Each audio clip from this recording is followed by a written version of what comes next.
Viewers, আমি সোহেল। তোমরা শুনছো ভয় ও গল্প। আমার এই চ্যানেলে তোমরা পাবে কিছু রহস্য, কিছু ভৌতিক, কিছু রূপকথা ও জীবনের গল্প। তো ভিউয়ার্স, তোমরা সবাই কেমন আছো? যে যেখান থেকেই শুনছো, আশা করি ভালোই আছো। চলো গল্প শুরু করা যাক।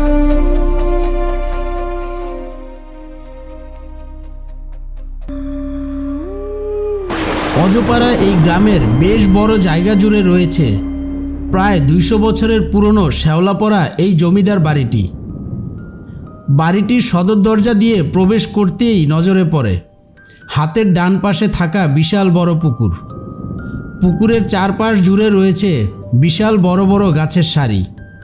মনোমুগ্ধকর পরিবেশ হলেও বাড়িটি বাহির থেকে দেখতে ভুতুড়ে বাড়ি মনে হয়। এই জমিদার বাড়িটির রূপ মোটেও এমন ছিল না। জমিদার বাড়ির আগের দিনের কথাগুলো এখনও এই গ্রামের মানুষের মুখে মুখে শোনা যায়। সেই কথাগুলো এখন রূপকথার মতো মনে হয়। সেই জমিদার বাড়ির ছোট ছেলে শাহজাহান, তার বয়স তখন আনুমানিক 25 কি 26 হবে। সেই ছিলেন এই জমিদার বংশের উত্তরাধিকার। তারা ছিলেন 2 ভাই বোন, আর ছোট বোন ঝুমুরের জন্মের সময় তাদের মা মারা যান। ঝুমুরের বয়স যখন 15 বছর হয় তখন তাদের বাবাকেও হারান। শাহজাহান সাহেব তার ছোট বোন থেকে বয়সে 10 বছরের বড় ছিল। তাই মা বাবা না থাকায় মেয়েটি বড় ভাইয়ের মাঝেই খুঁজে পেত তাদের, এবং তার ভাইও নাকি জীবনের চেয়েও বেশি ভালোবাসত ছোট বোনকে। এরপর ঝুমুরের বয়স যখন 18 বছর, তখন ঝুমুর নাকি কোনো এক ছেলেকে ভালোবাসত। তারা ভাইয়ের চোখ ফাঁকি দিয়ে লুকিয়ে চিঠি আদান প্রদান করত। আর সেই খবর যখন ভাইয়ের কানে আসে, সেই দিন রাতেই 2 ভাই বোনের ঝগড়া শোনা যায়। এক পর্যায়ে ঝুমুর রেগে গিয়ে নিজ গলায় ফাঁস দিয়ে আত্মহত্যা করে।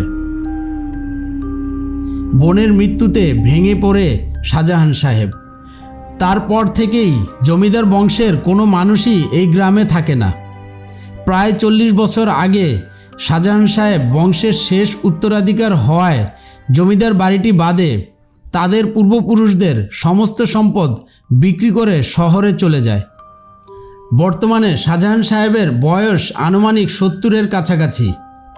শোনা গেছে শহরের শীর্ষ ধনীদের মধ্যে উনি একজন। তার একটি সুন্দর পরিবার রয়েছে। সেই পরিবারে আছে তার স্ত্রী সহ 3 কন্যা সন্তান। তার 3টি মেয়ের মধ্যে বড় 2 মেয়ের বিয়ে হয়ে গেছে, এবং তাদের ঘরে শাহজাহান সাহেবের নাতি নাতনি আছে। সেই সূত্রে মেয়েদের জামাই ও বাচ্চা কাচ্চা নিয়ে তার পরিবারের সদস্য সংখ্যা বেশ ভালোই বড়। তবে তাদের মধ্যে সবচেয়ে আদরের সন্তান হলো ছোট মেয়ে সোনালি। সোনালি ছিল বেশ চঞ্চল মেয়ে। পুরো বাড়িটা সে একাই মাতিয়ে রাখে। মা বেঁচে থাকলেও সোনালি ছোট থেকে বেড়ে ওঠে বাবার আদরে। বাবা ভক্ত মেয়ে আর মেয়ে ভক্ত বাবা, তাদের জুটি ছিল বেশ সুমধুর। সোনালির বয়স 25 বছর। ছোট থেকেই বাবার মুখে গ্রামের জমিদার বাড়িটির নানান ধরনের গল্প শুনে আসছে। তবে সে যতবারই বায়না ধরত গ্রামে যাওয়ার জন্য, কোনো মতেই যেতে রাজি হতো না শাহজাহান সাহেব। নানা ধরনের বাহানা দিয়ে এড়িয়ে যেতেন তিনি। পরিবারের সিদ্ধান্তেই সোনালির বিয়ে ঠিক করা হয়। তবে সোনালির ইচ্ছে সেই বিয়ের অনুষ্ঠানের আয়োজন করতে হবে গ্রামের জমিদার বাড়িটিতে। এবার তার বাবা আর কোনো বাহানা দেখায় না। বিয়ের পর তো সোনালিও অন্যের ঘরে চলে যাবে। সেই কথা ভেবে সহজেই রাজি হয়ে গেলেন শাহজাহান সাহেব। আজ প্রায় 40 বছর পরে জমিদার বাড়ির ভিতরে লোকজন দেখা যাচ্ছে। বাড়িটি বেশ ভালোভাবেই পরিষ্কার পরিচ্ছন্ন করা হচ্ছে। প্রায় মাস 2 ধরে বাড়িটি মেরামত করার পর আর চেনাই যাচ্ছে না। বিভিন্ন রং দিয়ে সাজানো হচ্ছে জমিদার বাড়ির দেওয়ালগুলো, লাগানো হচ্ছে রং বেরঙের আলোকবাতি। এবার সোনালির বিয়ের তারিখ ঘনিয়ে এলে গ্রামের উদ্দেশ্যে রওনা হলো পরিবারের সবাই। মেয়ের বিয়েতে গ্রামের লোকজনদের বেশ ঘটা করে খাওয়ানোর সিদ্ধান্ত নিলেন শাহজাহান সাহেব। তাদের গাড়িটি জমিদার বাড়ির সামনে এসে পৌঁছয়। তাদের দেখার জন্য গ্রামের লোকজনেরা বেশ ভালোই কৌতূহল নিয়ে ভিড় জমায় জমিদার বাড়িটির সামনে। পরিবারের সবাই গাড়ি থেকে নেমে সদর দরজা দিয়ে খুব আনন্দের সাথে বাড়িটির ভিতরে প্রবেশ করল। শাহজাহান সাহেব বাড়িতে ঢুকতেই দেখতে পেল পুকুরের পাড়ে দুলছে সেই পুরনো দোলনাটি। সে দেখে ভীষণ রাগ দেখায় বাড়ির দারোয়ানের সাথে। চেঁচিয়ে বলে উঠল, তোমাকে ফোন করে এই দোলনাটি কাটতে বলেছিলাম না, কেন কাটনি? ভয় পেয়ে উত্তরে দারোয়ানটি বলে উঠল, এত উঁচু ডালে বাঁধা দোলনাটি যে গ্রামের কেউ গাছে উঠতে চাচ্ছিল না সাহেব। আর আমি বুড়ো মানুষ, তাই কাটতে পারিনি, আমাকে ক্ষমা করবেন সাহেব। শাহজাহান সাহেবের রাগ দেখে ছোট মেয়ে সোনালি বাবার কাছে এসে বলে, সামান্য ভুলের জন্য কেউ এমনভাবে চেঁচায়? আর দোলনাটি বেশ সুন্দর লাগছে পুকুর পাড়ে, এটা কাটার কোনো প্রয়োজন নেই। এই বলে দারোয়ানকে রুমের চাবিগুলো দিতে বলে সোনালি, আর বাবার হাত ধরে নিয়ে যায় বাড়ির ভিতরে। বাড়ির বাহিরের দিকটা রং করে ঝকঝকা করলেও বাড়ির ভিতরের সব কিছু পুরনো আসবাবপত্র দিয়ে সাজানো। ভিতরের রুমগুলোর শুধু ধুলোবালি পরিষ্কার করানো হয়েছিল, কারণ সোনালি চেয়েছিল তার বাবার জন্মস্থান আর বেড়ে ওঠার জায়গাটা কেমন ছিল তা নিজ চোখে দেখবে। বাড়ির কোনো রুমের কিছুই যেন পরিবর্তন না করা হয়, বাবাকে বারবার বলে দিয়েছিল সে। বাড়ির ভিতরের নিচতলায় ছিল ড্রয়িং, ডাইনিং আর কিচেনের ব্যবস্থা। বেডরুমগুলো ছিল সব দোতলায়, তাই দোতলায় উঠে পরিবারের সবাই যার যার রুম বেছে নিল। কিন্তু সোনালি বেছে নিল শাহজাহান সাহেবের ছোট বোন ঝুমুরের রুম, মানে তার ফুপুর রুম। এতে শাহজাহান সাহেব কিছুটা মন খারাপ করে, কিন্তু সোনালি বাবাকে মুহূর্তেই মানিয়ে নিল। তারপর রুমের ভিতর ঢুকলো সোনালি, দেখতে পেল রুমের দেওয়ালগুলোতে আলপনা আঁকা। তার ফুপু রুমটাকে বেশ ভালোভাবেই সাজিয়েছিলেন, আর তার রুমের জানলাটি খুলতেই নজরে আসলো পুকুর ধারে ঝুলে থাকা দোলনাটি। সোনালির বেশ পছন্দ হলো রুমটি। পরের দিন সকালবেলা সবাই একসাথে নাস্তা করতে ডাইনিংয়ে এসে বসে। সবাইকে একসাথে পেয়ে বেশ আনন্দিত দেখাচ্ছে শাহজাহান সাহেবকে। যখন তিনি ছোট ছিলেন তখন এই বাড়িতে তারা মাত্র 3 জন মানুষ থাকতেন। এই টেবিলে বাবা আর ওনারা 2 ভাই বোন বসে খাবার খেতেন। এখন বাড়িতে বেশ ভালোই মানুষের সংখ্যা। বাড়িতে সবাই মোটামুটি ভালোই ব্যস্ত, মেয়ের বিয়ে বলে কথা, তাই অনেক হইহুল্লোড় চলছে। সোনালি বেশ আগ্রহ নিয়ে এই বাড়িটিতে এসেছে, তাই পরিবেশটা বাহিরে ঘুরে ঘুরে ভালোভাবে দেখছে। সোনালি এরপর হাঁটতে হাঁটতে এসে দোলনাটিতে বসলো। দোলনাটি দোলানো শুরু করলে তার বেগ পুকুরের মধ্যখানে ছুঁই ছুঁই। বেশ আনন্দের সঙ্গে ঝুলছে সোনালি। দোলনাটিতে ঝুলতে ঝুলতে হঠাৎ চোখ পড়ে যায় তার রুমের জানালার দিকে। দেখতে পেল অপরিচিত চেহারার কেউ তার রুমের জানালার সামনে দাঁড়িয়ে আছে। সোনালি অবাক হয়ে যায় কিছুটা। দোলনা থেকে লাফিয়ে নেমে দৌড়ে ছুটে যায় তার রুমের দিকে। সোনালি রুমে এসে কাউকেই দেখতে পেল না। তারপর সে রুমের জানালাটার কাছে এসে দাঁড়িয়ে মনে মনে ভাবল, কী আশ্চর্যের বিষয়, দিনের আলোতে স্পষ্ট দেখলাম এখানে কেউ দাঁড়িয়ে ছিল, চোখের ভুল তো হতেই পারে না। তারপর সে নিচে এসে তার মাকে জিজ্ঞাসা করল, তার রুমে কি কিছুক্ষণ আগে কেউ গিয়েছিল নাকি? তার মা বলল, কই না তো, কে যাবে তোমার রুমে, কেন কিছু হয়েছে? সোনালি বলল, না, এমনি জিজ্ঞাসা করলাম। এরপর সোনালি সব চিন্তা বাদ দিয়ে আবার ফুরফুরে মেজাজে বোনদের সাথে আড্ডায় জমে গেল। সন্ধ্যায় বাড়ির উঠোনে শাহজাহান সাহেবের পুরো পরিবার। আগামীকাল সোনালির গায়ে হলুদ, তাই তারা সবাই মিলে ডেকোরেশনের আয়োজন করছিল বেশ আনন্দ করে। গান বাজনা, হই হুল্লোড়, বেশ জমজমাট পরিবেশ। ছেলের বাড়ি থেকে কিছু লোকজনও এসেছে সোনালির গায়ে হলুদের জিনিসপত্র দিতে। সোনালি আজ একটি নীল রঙের শাড়ি পরেছে। দেখতে তাকে ভীষণ সুন্দর লাগছে। সে চুপচাপ বসে রয়েছে বাড়ির বারান্দায়। বাড়ির উঠোনটা বেশ আলোকিত হলেও পুকুরের পাশটা ঘুটঘুটে অন্ধকার। সোনালি হঠাৎ সেই দিকটায় চোখ ফিরাতে দেখতে পেল দোলনাটি দুলছে। ভালোভাবে দেখতে না পেয়ে সে উঠে পুকুরের দিকে এগিয়ে যায়। কাছাকাছি এগিয়ে গেলে সে দেখতে পায় সাদা কাপড় অঙ্গে জড়ানো কেউ একজন দোলনায় বসা। চেহারাটা স্পষ্ট দেখা যাচ্ছিল না। সে আরও কাছে যেতে নেয়। অমনি পিছন থেকে কাঁধে হাত দিয়ে ডাক দিল তার ছোট বোন এবং বলল, মা ডাকছে তোকে। অমনি বোনের দিকে চেয়ে সোনালি বলে উঠল, দেখো আপু, কে যেন দোলনায় দুলছে। তার বোন তাকিয়ে দেখল দোলনায় কেউ নেই, বাতাসে দোলনাটি দুলছে। সোনালিও তাকিয়ে কাউকে দেখতে না পেয়ে চমকে উঠল। এরপর তার বোন বলল, এই অন্ধকারে এখানে কেন আসলি? বাবা দেখতে পেলে ভীষণ রাগ করবে। কই, এখানে কেউ তো নেই, অন্ধকারে হয়তো ভুলভাল দেখেছিস। তারপর সোনালি কিছু না বলে বোনের সাথে চলে আসে। সোনালির মনে সন্দেহ জাগে। সকালে তার রুমে যাকে দেখেছিল উনিই কি সেই মেয়ে? এক ভুল দুইবার হবার তো কথা না। বাবাকে কি বিষয়টা জানাবে? সোনালি ভাবছে। ভেবে দেখল বাবার বয়স হয়েছে, শুধু শুধু এই নিয়ে চিন্তায় পড়ে যাবে, তাই আর জানালো না। রাতে সবাই বেশ দেরি করে ঘুমায়। রাত প্রায় তখন 2টা। যে যার যার রুমে চলে যায়। সোনালিও রুমে চলে আসে। বেশ রাত হওয়ায় তার চোখে ঘুম এসে যায়। তাই শোয়ার জন্য বিছানাটা ঠিক করতে নেয়। বিছানার চাদরটা টান দিতেই একটা চিরকুট নিচে পড়ে। সোনালি চিঠিটা উঠিয়ে হাতে নিল। চিঠিটা তার ফুপুর লেখা, কাউকে দিবে বলে লিখেছিল। চিঠিটা বেশ পুরনো, তাই সাদা কাগজটি হালকা বাদামি রঙের হয়ে গেছে।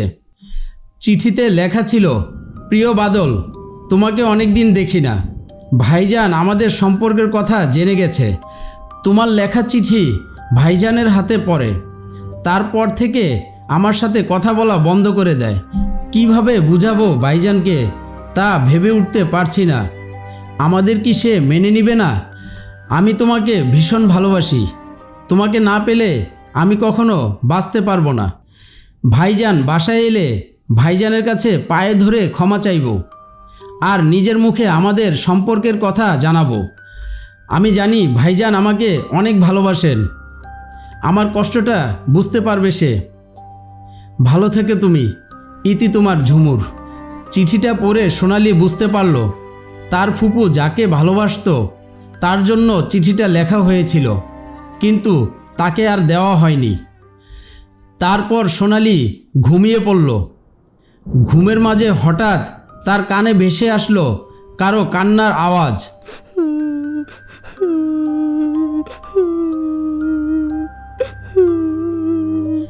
কান্নার আওয়াজে ঘুম ভেঙে গেল সোনালির।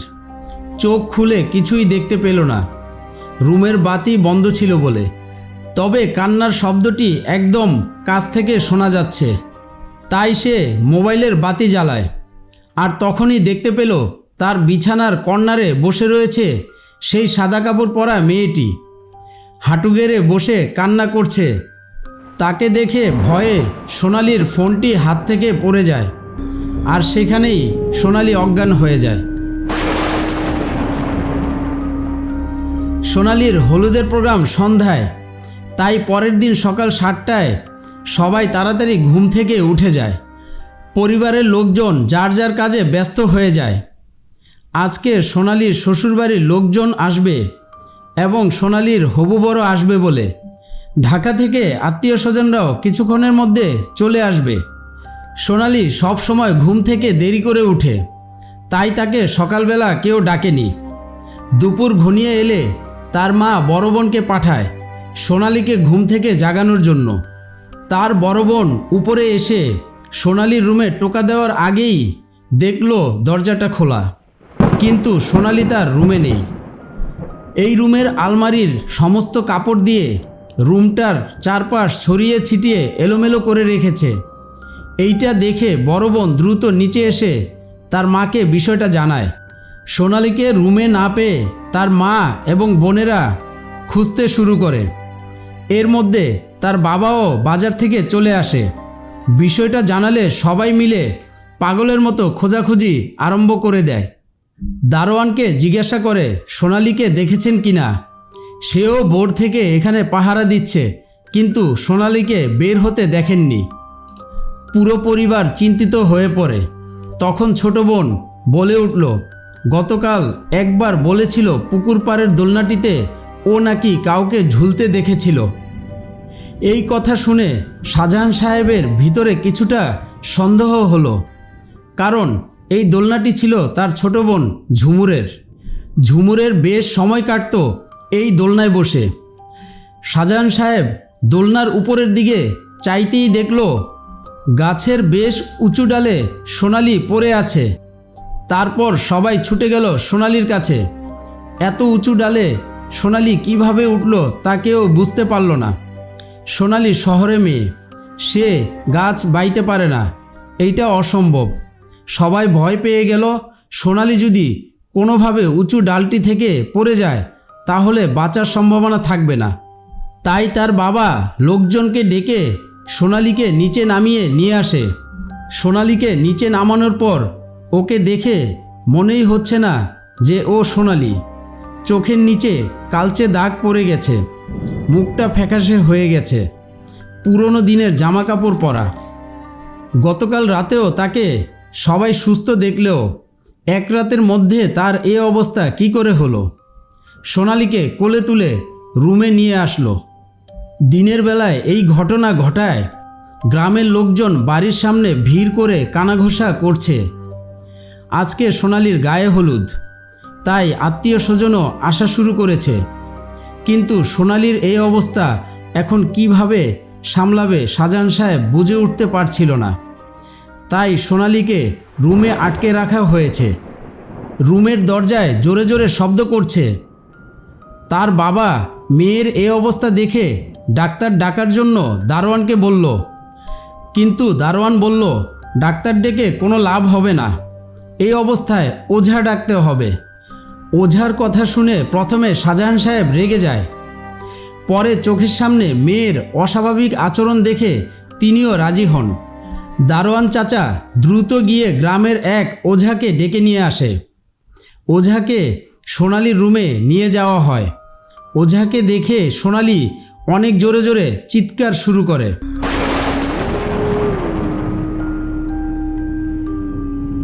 তারপর সোনালীকে শান্ত করার জন্য ওঝা পানি পড়া ছিটিয়ে দেয়। কিছুক্ষণ পর সোনালী একটু শান্ত হয়ে যায়। তারপর আসন গেড়ে বসানো হলো সোনালীকে। ওঝা জিজ্ঞাসা করে, নাম কি তোর? সোনালী বলে উঠল, ঝুমুর। এই কথা শুনে সবাই চমকে উঠল। ঝুমুরের নামটি শোনার পর শাহজাহান সাহেব রুম থেকে বাকি সদস্যদের বের করে দিলেন। শুধু শাহজাহান সাহেব এবং ওঝা রুমে রইলেন। কিন্তু শাহজাহান সাহেবকে দেখে ঝুমুর প্রথমে অনেক উত্তেজিত হয়। তারপর ওঝা ঝাড়ফুঁক দিয়ে তাকে শান্ত করে। তারপর ওঝা ঝুমুরকে জিজ্ঞেস করে কেন সে সোনালীর শরীরে ঢুকে তাকে যন্ত্রণা দিচ্ছে। সোনালীর শরীরে থাকা আত্মা ঝুমুর বলে উঠল, আমি তার শরীরে প্রবেশ না করলে কিভাবে প্রতিশোধ নিব। এমন কথা শোনার পর শাহজাহান সাহেব ঝুমুরকে বলে উঠল, তুই কিসের প্রতিশোধ নিবি? ঝুমুর বলে উঠল, তুমি আমার ভালোবাসার মানুষের সাথে বিয়ে হতে দাওনি, আমি কোনো মতে তোমার মেয়েকে বিয়ে হতে দিব না। এই বলে সোনালীর শরীরে ভর করে থাকা ঝুমুরের আত্মা চিৎকার করে উঠছে, কোনোভাবেই থামানো যাচ্ছে না। তারপর শাহজাহান সাহেব বলে উঠল, আমি তোকে তোর ভালোবাসার মানুষের সাথে বিয়ে দিতে রাজি ছিলাম, কিন্তু তুই যাকে ভালোবাসতি সে তোকে ধোঁকা দিয়েছিল। গ্রামের লোকজনের কাছ থেকে যখন তোদের সম্পর্কে জানতে পেরেছিলাম, আমি সেই ছেলের সম্পর্কে জানতে তাদের বাড়িতে যাই। সেখানে গিয়ে দেখি সেই ছেলে বিবাহিত। তোর সম্পদের লোভে পড়ে তোর সাথে ভালোবাসার ছলনা করেছে। তোকে কখনো কষ্টে দেখতে পারবো না বলে তাদের কিছু টাকা দিয়ে গ্রাম থেকে চলে যেতে বলি। টাকা পেয়ে ওই ছেলে সঙ্গে সঙ্গে গ্রাম ছেড়ে তার বউকে নিয়ে চলে যায়। আর তখন তুই তাকে কিছুদিন না দেখতে পেয়ে তোর এই অভাগা ভাইজানের সাথে অভিমান দেখিয়ে গলায় দড়ি দিয়ে আত্মহত্যা করলি। একবার ভাইজানের কথা চিন্তাও করলি না। তখন তুই ছাড়া দুনিয়াতে আমার কেহই ছিল না। শাহজাহান সাহেবের এইসব কথা শুনে সোনালির শরীরে থাকা ঝুমুরের আত্মা শান্ত হয়ে যায়। চোখ গড়িয়ে ঝরঝর করে ঝরছে অজস্র অশ্রু। তার ভাইজানকে সেই দিন কেন ভুল বুঝলো, কেন মিথ্যে ভালোবাসার কারণে নিজের জীবন দিল, এইসব বলে ভাইয়ের কাছে এগিয়ে গিয়ে ক্ষমা চাইল। ঝুমুর নিজের ভুল বুঝে তার ভাইয়ের মেয়ে সোনালির শরীর থেকে চলে যায়। সাথে সাথে সোনালি বেহুশ হয়ে মাটিতে পড়ে যায়। অনেকক্ষণ পর সোনালির জ্ঞান ফিরে, তবে সোনালির কিছুই মনে ছিল না। কিন্তু সোনালির শরীরটা বেশ দুর্বল লাগছে। পরিবারের কেউ তাকে বুঝতে দিল না যে তার সাথে কি হয়েছিল। সবাই স্বাভাবিক আচরণ করছে। সন্ধ্যায় সোনালির গায়ে হলুদের অনুষ্ঠান, তাই বোনেরা সবাই মিলে সাজানোর জন্য ব্যস্ত হয়ে পড়ে। ছেলেপক্ষের লোকজনও এসে পড়েছে। তারপর হলুদের অনুষ্ঠান শুরু হয়। নিচে যখন সবাই ব্যস্ত ছিল অনুষ্ঠানে, তখন শাহজাহান সাহেব তার বোনের রুমের দিকে তাকায়। সে দেখল ছায়ার মতো জানালার কাছে দাঁড়িয়ে আছে ঝুমুর। হয়তো সবাইকে দেখছে। কিছু ভুলের কারণে মানুষের জীবনের সাজানো স্বপ্নগুলো ভেঙে দেয়। এখনকার মতো গল্প শেষ, এবং পরের সপ্তাহে আবার গল্প নিয়ে আসব। যারা গল্প পছন্দ করেন এবং গল্প শুনতে ভালোবাসেন, তারা আমার চ্যানেলটিতে লাইক সাবস্ক্রাইব করবেন। ধন্যবাদ।